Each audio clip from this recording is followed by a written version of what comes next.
ঘৰৰ মানুহখিনিয়ে বটা বিহুখনত মই সকলোকে লৈ আনিব পাৰিছোঁ আৰু প্ৰিয়ংকা আহিছে চবতকৈ গোটেই মিউজিচিয়ানসকল যিসকল ইয়াত বজাই আছে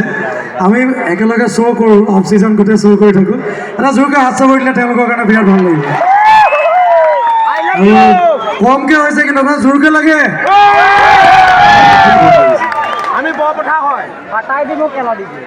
আৰু মনটোকাই আছে নহয় মনটোকাই মঞ্চনা মনটো আমাৰ সৌভাগ্য যে আশ্চৰ্য আহিছে গতিকে তেওঁলোকৰ অনুমতি এটা লৈ আমি আশ্চৰ্য এটি গীত পাবলৈ বাৰু একদম আশ্চৰ্যক মাতিছোঁ প্ৰিয়ংকা বা আছে এই প্ৰিয়ংকা বা আৰু আশ্চৰ্যৰ লগত একেলগে শুনিমেই কিন্তু একেলগে গাবা প্ৰিয়ংকাৰ অনুষ্ঠান মই গাই ইয়াত আমনি নকৰোঁ তাইক কৈছোঁ আমি একেলগে এটা গীত গাওঁ তাৰপিছত প্ৰিয়ংকাই কৈছে বেছি দেৰি হোৱাই নাই উঠা বোলে মই গাই থাকিম আশ্চৰ্যহে কৈ আছে মই নেগাওঁ মই একো কোৱা নাই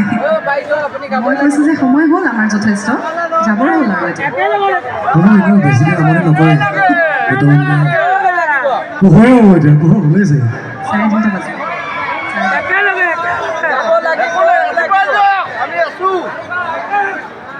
এতিয়া কি বা গায় ছাৰে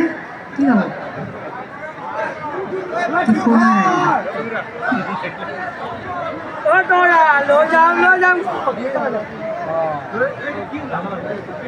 মঞ্চত প্ৰথম ৰুটিন টাইমত আছিলে আগত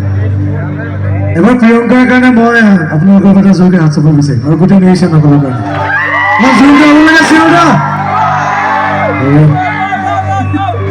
থেংক ইউ